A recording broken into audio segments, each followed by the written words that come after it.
Good morning and good afternoon. Amy Brewer here, managing editor of ISSA Beauty Magazine. And alongside me is women's weight loss coach and health coach, Amber Shell. Welcome to you.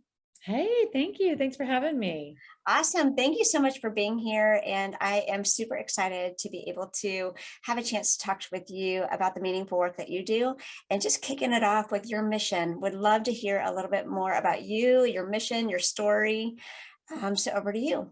Yeah, thanks so much for having me. Like I said, and I'm thrilled to be here because I really do believe a lot and just wholeheartedly in what you guys are doing. So I'm grateful to be a part of it. So as you mentioned, I am a women's weight loss coach. I really pride myself in being a body transformation expert for women over 40. And I really think I should change that though to like a body, mind, and soul transformation expert, because the work that I do is so much more than just the physical body. It's my mission to help women over 40 to get off the dieting crazy train and to really to heal the relationship with food and with themselves and with their bodies, and to just to stop being a slave to food. Right? I mean, for me, why I'm so passionate about this work is because I spent my entire life on a diet, bouncing from one diet to the next. And this really started when I was a kid, when I was like, 8, 9 years old. I can remember, I can remember family members making comments about my body. And so from a very young age, even though I wasn't an overweight child, I was always a very athletic kid. I was I was tall. And so even as a very young child, I got this idea in my head that I was not happy in the body I was in, that the body I was in was not good enough. And so issues of self-worth and my confidence, I learned at a very early age to outsource my worth to my body, to the number on the scale, to the size that I was fitting in. Of course, at the time, I didn't realize that that's what I was doing. I mean, I'm 43 years old now. I've had years of therapy. Okay. Like I know now that's what I was doing, but this really progressed for me through my teenage years. I can remember doing my first calorie restricted diet. And then it just really rapidly progressed. In my early 20s, I was bulimic for a solid year and a half, I would say. And I had the financial means to get help. So I was able to stop actually doing the physical act of throwing up, but I never really healed the mind piece of it. I never really healed the self-worth and the confidence and all of that stuff. And so I just kept going. I just kept going with it. And it really just became, this whole way of life of constantly like starting over on a Monday. I mean, I always joke, I'm like, if you guys could see my Google searches on Mondays, it's always like, because I'd always like go all in on a weekend. And then I would, start over on a Monday. What new diet am I going to do on Monday? Right. Or, the amount of like online programs that I started and stopped and just all of it. And it just was my way of life. And then I would say in my early 30s, I got pregnant. I've got 2 kids now, but I got pregnant. And with both pregnancies in my 30s, I gained like 65, 70 pounds. I was over almost 210, 215 when I delivered both babies. And that was a lot of weight for my frame. And it's really because I really used my pregnancy as like an excuse for like a 9-month binge session, to be honest with you. Like it was like, this was like, I always talk about like a case of the F-its, right? The F-its is like, oh, forget, I've already had that cheesecake now. I've already messed up on my diet. I might as well just keep going. And that leads to like binge mentality, right? For me, I think I kind of had an extended period of a case of the F-its for like 9 months. But it was very unhealthy. I was preeclamptic. I had bed rest. It was like all the things. And then I had my kids and I repeated the same cycle with both kids, but I was more desperate. So the tactics I chose to lose the weight were even more out of hand, right? I mean, and so I lost all the weight from having both babies, but it was super unhealthy. I mean, like 30, 45-day fasts, like not with no food, but like literally like probably 500 calories a day, like crazy stuff. But again, this is just like the way I live. Like, this is just what I did. And so right around when the time I was getting ready to turn 40, and I was married at the time, and my marriage just completely fell apart. And I was in this space, where I felt that divorce was on the horizon. I was just very, very unhappy. I was probably drinking way too much alcohol, trying to like numb out, and just, because I was so unhappy with my body. I was unhappy in my marriage, and I was really unhappy in my job. I had had a very successful 18 years sales job for corporate America, making multiple six figures, doing well, but I was so bored. I was so unfulfilled, all of it. And so I decided for my 40th birthday that I was going to do a little mini kind of eat, pray, love trip. And I took a solo trip to Costa Rica, yoga retreat. And it was really there that I got a lot of clarity on the direction that I wanted my life to head. I went there with the intention of trying to figure out what do I want my next 40 years to look like, and how can I turn a lot of this pain that I've been going through with immediately in front of my face was the explosion of my marriage. How could I turn that pain into purpose? And so, in a meditation session on the beach, it became very, very clear to me that I was supposed to be a coach. And I wasn't exactly sure what that looked like. At that time, I was like, am I supposed to be a coach helping women through divorce? Am I supposed to be a coach like in nutrition and fitness? Because I've always had a passion for that. And I ended up getting back, and I ended up deciding that I was going to go the nutrition route. So I enrolled in a year-long integrative nutrition program. And then I later sat for my national boards to become a nationally board certified health and wellness coach. And I got my personal training certification. I'd actually had that in my early 20s, but it wasn't to do anything with it when I had it then. That was really because I was like so body obsessed. I was body obsessed, and I was a perfectionist. So I had to like be the best. So I like got my personal training certification for myself.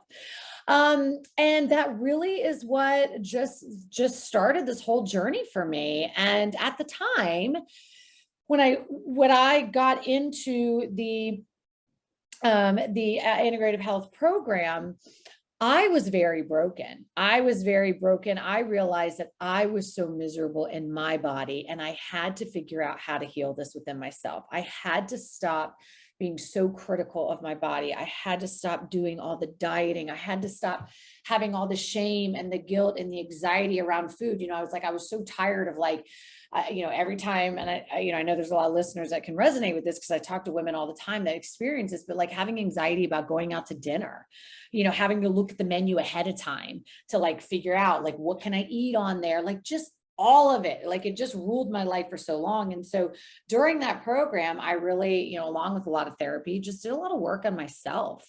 And so it just really progressed. I started just kind of putting it out there on social media about really connecting with women over 40. I do think that our bodies are different over 40. I think that we've got to take care of ourselves just a little bit differently. And it really became my mission to share with other women a lot of the tools. I felt like I'd been through so much therapy and done a lot of work on myself that I didn't want to hoard that. I wanted to share it with other women. And I finally got to the other side.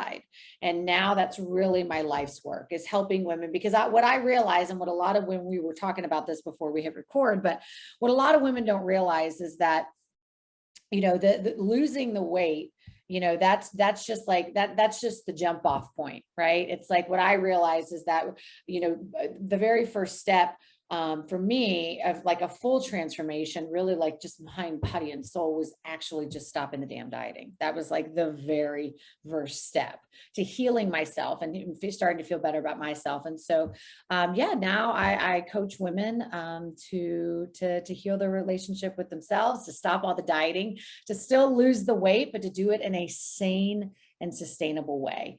And that's what I do now. Thank you so much for being so open and transparent about your story, because I know it's going to resonate with other people listening. So with that, what would you say for some people listening who might find themselves in the same place and space?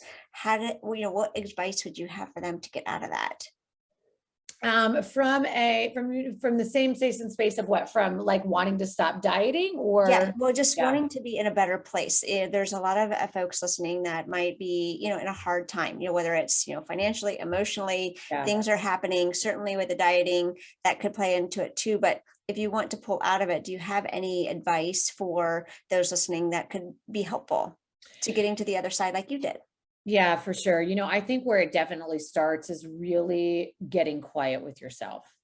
I think that we, especially, as women, we are just by nature, just nurturers and caretakers. And so what that looks like a lot of times is that we give, and we're not filling back up. And I think that, a lot of times, I think always, we really have the answers that we need within. But it's just really a lot of times quieting things down enough to listen to that intuition. Women are gifted, I think, with an incredible gift, which is our intuition. And I think this is not like a special power that just some of us have. I think as women, we all have it. And I think, though, that some are just better at tuning into it and hearing it. And I think that, but anybody can get good at listening to it. I think it just requires time. So I know there's probably a lot of busy moms out there listening, about a lot of busy professionals, getting quiet and listening to learning how to tune into your own voice. Doesn't require 30-minute, an hour Buddhist style meditation sessions, right? Like, it doesn't have to be that serious. It literally can be 5 minutes in a closet of shutting your eyes and taking deep breaths. We don't realize how much frenetic energy we have all the time going on in our brain, that really can cloud and silence that voice. And sometimes, and I think that the easiest way to really tap into it and ease into it is through your breath, and really just sitting and being quiet. And so I think that all change starts first by really connecting with yourself. That's what I would say would be the very first step. I mean, it's amazing. Some of my biggest life decisions I've worked out in like a 5-minute, breathing session in a closet. So, yeah, I mean, it's a very powerful thing that, that's how people can start small and just start with that. That's amazing. Great advice. Yeah, I think it's noisy. Our heads can be so noisy, and to be able to find that place and space where you can just, even like you said, for 5 minutes, it doesn't have to be such a big to do. What about some of the apps that are out there? I mean, would you recommend some of the apps? Like, is there any ones that you would recommend for something like that? If maybe you're not comfortable in the silence. Yeah, so there are a few that, Yours app is one that I really like. Insight Timer is another one. Calm is another one. Those are 3 great ones that can be great. You can even find, honestly, like things on YouTube that can be like, I don't know if you've ever heard of like ASMR, which is like that relaxation. They call it like an orgasm for the brain. But you can find like free recordings of ASMR. I still don't know that I can get into ASMR wholeheartedly. Like, it's kind of creeps me out a little bit like that. So, yeah, it's just like that whispering voice, but it's oddly soothing. It's very strange. But anyways, yeah, there's lots of resources, lots of free resources, but I would definitely start with something like Calm or Yours app or Insight Timer. Those are all great ones. Awesome. Awesome. Thank you for that. Going back to, you had talked about the crazy train of dieting. Yeah. So how can someone just find their way off of that if they're in that space? Yeah, absolutely. It's a great question, because I think that, we feel so, well, first of all, I will say, I think we have like totally overcomplicated. The diet culture is overcomplicated nutrition.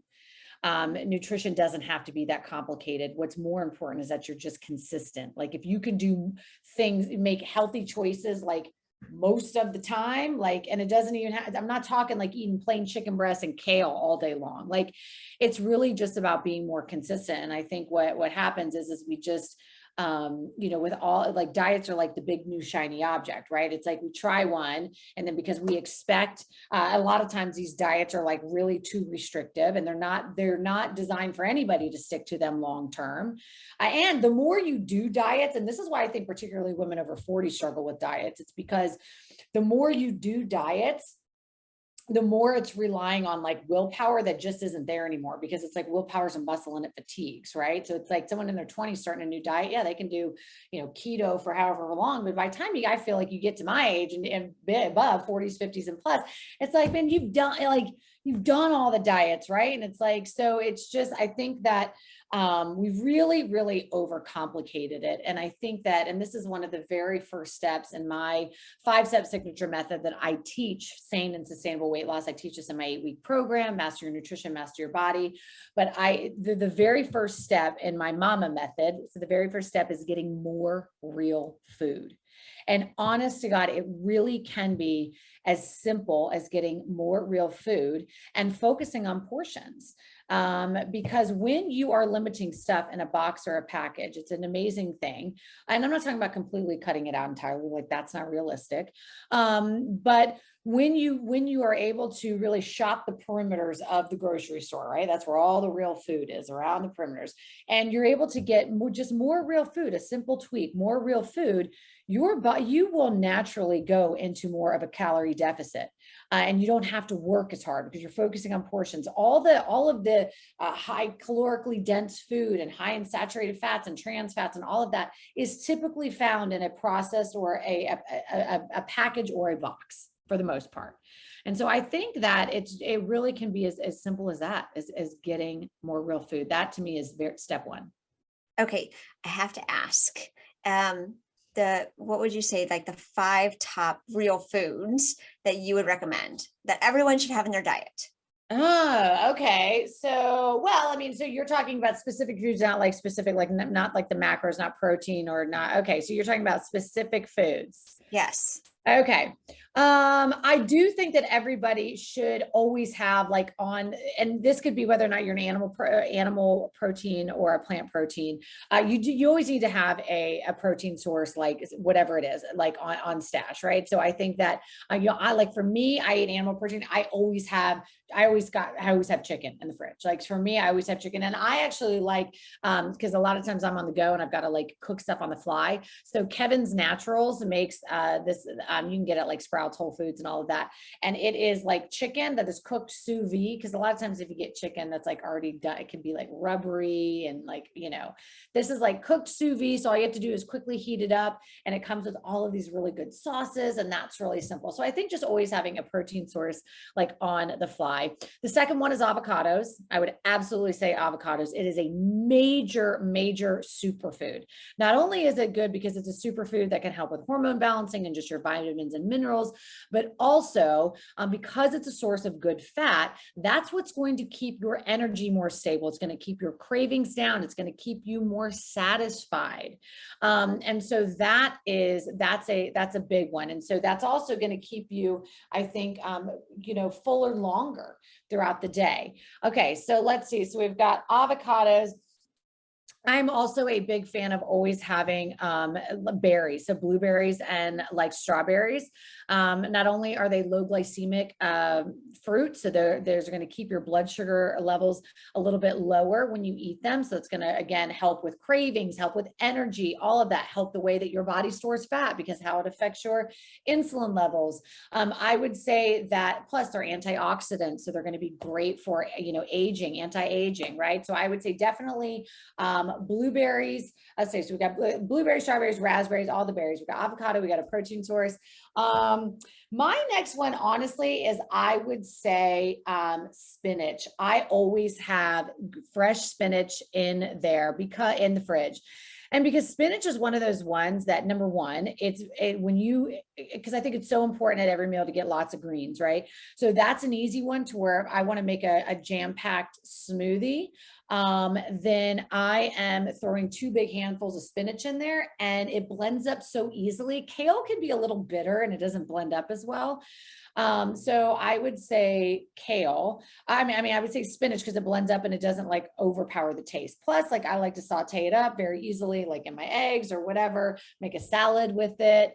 All right. So what is my last one? Okay. So I got to say my last one is honestly dark chocolate, because everybody, seriously, number one, it is dark chocolate when it's at least 70%. I personally don't love the 80%, 90% cacao. I think it's too chalky. I like to say in like the 70%-ish. I think dark chocolate for sure. Number one, it definitely, there's studies that show it can help with libido. So that there's a plus right there. It also can help with a little bit of like hormone balancing because the cacao is so great for you. But also, you know what, like for me, I like to have something sweet every day. Sometimes it's after every meal, sometimes it's just after dinner. And I always have like a little bit of dark chocolate or the Perfect Snacks. I don't know if you guys are familiar with those, but they make these like peanut butter cups, these Perfect Snacks. I always have something sweet with that, but it's a dark chocolate. So yeah, I would say that those would be like my top 5, I think, for sure. Oh my gosh. So I think at least I know I let out a big sigh when you said the chocolate. Because when we talk about dieting and all those things, it's like no-nos, but you can have Right. that stuff. Yes. I mean, Absolutely. This is what I tell all my ladies. I say, listen, you know, this whole idea of this food's good and food's bad. We can have this, we can't have that. First of all, that's the fastest way to send you into binge mentality. Anytime you tell yourself you can't have whatever it is, I don't care if it's food or whatever. Anytime there's scientific studies that show when you literally tell yourself you can't have it, something in your brain changes and you want it even more. Like they do research on this, right? So I teach women all the time, like when you can just give yourself permission to have things. Because I tell them, like, you're a grown-ass woman. Like you can eat whatever you want. Okay. You can eat whatever you want. You're the CEO of your life. You can eat whatever you want.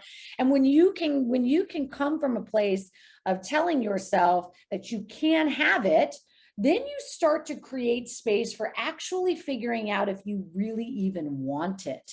Because so many times, and I see this happen all the time in my programs with women, they'll be like, in the beginning, they're like, I don't know if I can, yeah, Thanksgiving's coming up and, Aunt Susie's mac and cheese is like, oh my God, and I'm going to eat all the leftovers and what am I going to do? And blah, blah, blah, blah, blah. And we go through a couple of my tools of like, exposure therapy of like trying to figure out.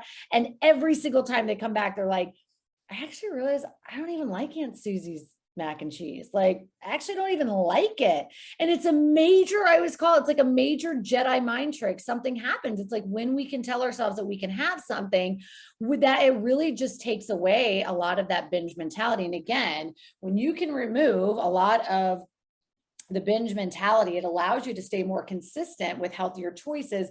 And that's when your body starts changing. So yes, the answer is yes, you can absolutely have things. I have pizza every Friday night. I haven't weighed myself in years. I haven't counted a macro or a calorie in years. And I have pizza every Friday night. Last night I had some wine and took myself out to dinner. Like you can do these things. It's not about being perfect. It's about being consistent. that's awesome. Yeah. Yeah. Take that away. Yeah. Okay. So before we get to the programs, talk to us a little bit about how you came up with the programs, because you have several. So talk to us a little bit about that path and that journey of how you came up with the different types of programs. And then let's just lead into the programs themselves. Sure. I would, with any, I think, online coach or any coach and, it's an evolving process, right? My programs have evolved. It's like sometimes you come up with these programs that you think are just going to really, hit the ball out of the park, and you realize that maybe it wasn't, resonating with people as much as you wanted it to. So you do things, you get feedback from women. So I think it's always like an evolving process. And I think that especially with my 8-week program now and like some of the challenges that I run, I've really settled down into, and especially because I do a lot of ongoing continuing education and the way that I teach, I think that I've really kind of nailed down and drilled down my 5-step method. And that was really, and it's the method, it's funny as a coach, it's like, how you teach, but then to sit down and actually be like, oh, okay, well, really, I mean, I really do it in this particular step, right? These are the steps I do when I'm coaching anybody. And so to really kind of put that on paper, that's really what led to my 8-week program of really saying, okay, let's break down this 5-step method. And what does that look like? So Give Yeah. us a sneak peek into the 5 steps. Yes, I would love to. So the 5-step method that I kind of mentioned a little bit before, it's called the mama method. And the reason why it's called the mama method, which is really funny, is because you follow me on social media. I use the word, I call everybody mama. Like it seriously is almost like, hey girl, hey dear, like it's like a term of endearment, right? So then it just became so appropriate that would be my 5-step method. But so the first M in the mama method is going to be more real food. Again, these to me are the 5 steps of losing weight in a sane and sustainable way. By covering these 5 steps, this is how I teach you how to build a lifestyle you're going to stick to, where you're getting results, you're losing the fat, you're losing the weight, but you don't feel like you're on a diet anymore. Like it's just your life, right? So, the very first step is the get more real food. And so we spend a lot of time in this module talking about what are the foods that really over 40 that are really important. How do we build our plate? Because I do think that as our estrogen and progesterone starts to drop, the way that we build our plate should shift a little bit, right? Like what are the important things that we need to make sure we're getting on there? What is going to be best for hormone balancing? What's going to be best to fight inflammation? We spend a lot of time just really diving into like the tactical nutrition part of it. So that's get more real food. The O is how to optimize your hormones for fat loss. I think that the days of just believing that weight loss is just calories in and calories out, that's very problematic. There's a whole heck of a lot that goes on, especially as we age as women, and our hormones shift. There's a lot that goes on that we need to understand, everything from your nutrition to the way that you exercise to your lifestyle, because all of that affects your metabolism. And so I really spend a lot of time teaching what are the best practices in those areas, so that you are really working with your body as we age and not against, right? The second, so then you got the N, the O, now you got the next M, and that is going to be mindfulness. So now when I'm talking about mindfulness, I'm not talking about like meditation mindfulness. That's not what I'm referring to. Although I do touch on that in the optimizing your hormones, because stress management is a big piece of it. But I'm more so talking about it when it comes to your nutrition. So for so long, I think when we are as chronic dieters, we get very good at stifling our own like biofeedback, right? So when I talk about biofeedback, I'm talking about hunger feelings, right? How many times, for the dieters that are listening, have you like been starving, but you're like, I'm on a diet, I'm not allowed to eat yet until this time, right? So you're starving. And then what happens? You only do that for so long, then you end up like binging later because you're starving, right? So we really don't allow ourselves to listen to our hunger, our cravings that we have. We always think that cravings are bad, right? Like I'm not allowed to have any cravings. No, that's actually your body giving you killer biofeedback on maybe what you need to tweak in your nutrition and your lifestyle to help with that, right? So that's a big piece of it. And also another piece of mindfulness is like satisfaction. So this is always like a blow your mind, a week in my program, because I introduced something called the satisfaction factor, which it sounds very, very simple, but when you think about it, when's the last time you made a big, beautiful, healthy salad with all the things you were supposed to, and then you ate it and you're like, meh, like that was all right. Like it wasn't that satisfied, right? Like so many times, because we're on diets all the time, we don't even allow ourselves to ask, like, did I even like that? Like, is that even good? Right. And again, when you are dissatisfied at every single meal and you're eating healthy just because you think you're on track, you're not going to stick to that. That's a diet, right? I teach how to become satisfied with what you're eating, right? And how to listen to those cravings and your hunger and all of that, again, to how to figure out what works for you. So that is the M for mindfulness. And then the next M is going to be moderation. So what does it look like then to allow, to just mentally give yourself permission to go out on a Friday night and have drinks with your girlfriends and wine and whatever, and not beat yourself up the next morning, not to get on the scale the next day and feel like you've gained 5 pounds, which PS, you did not gain 5 pounds of fat overnight. Doesn't work like that.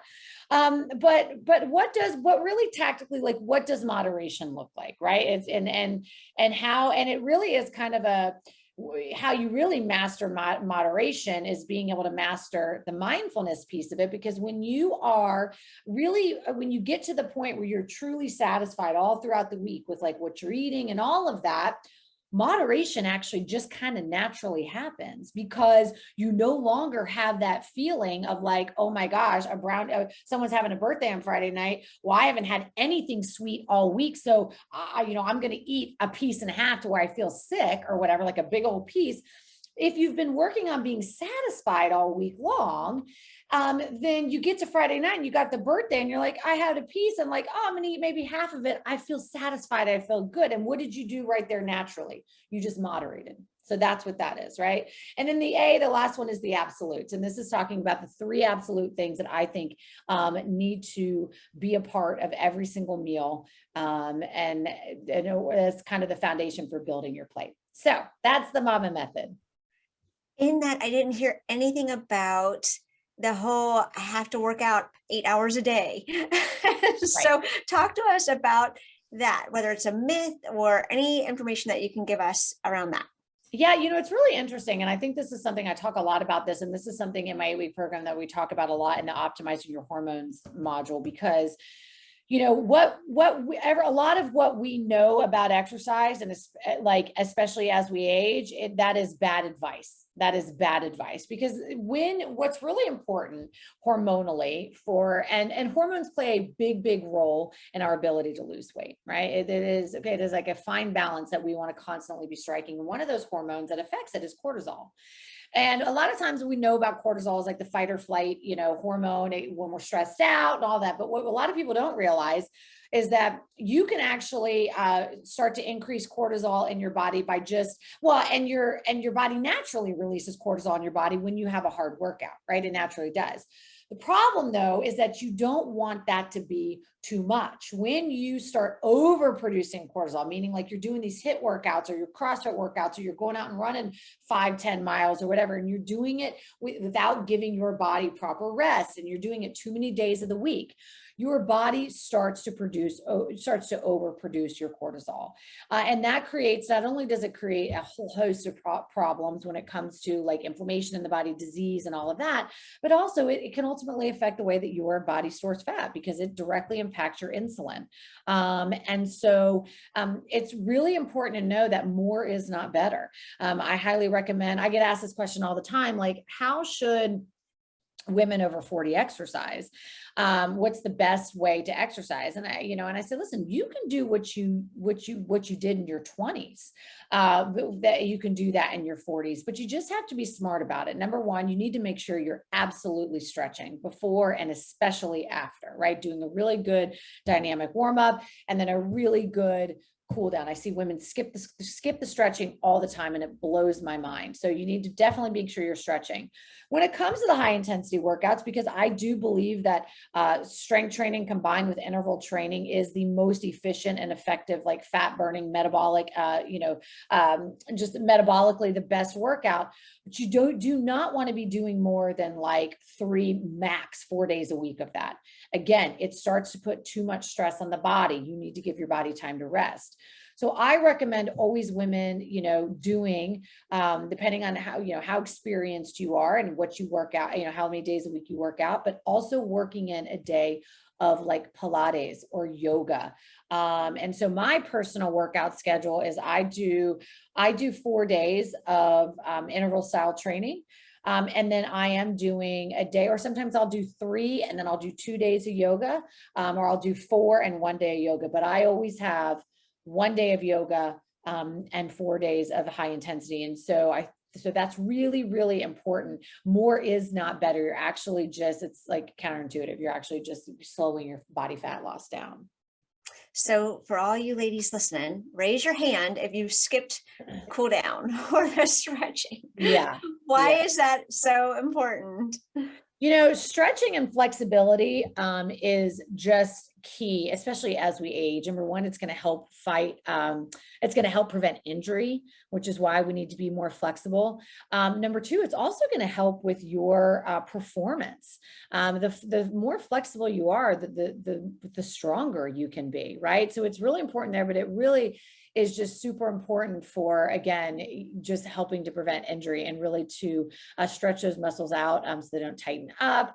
When you're not stretching, this is how you do injuries, like, you bend over to pick up your toothbrush and you throw your back out, right? It's like, you've got to be constantly stretching your body and working that out. It's really important. Thank you.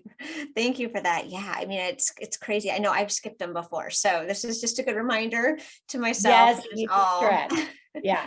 Stretch, stretch and cool it down. I mean, if you had to pinpoint, you seem to have a lot of differentiators between what you do and maybe what other people like you do. What would you say is the key differentiator?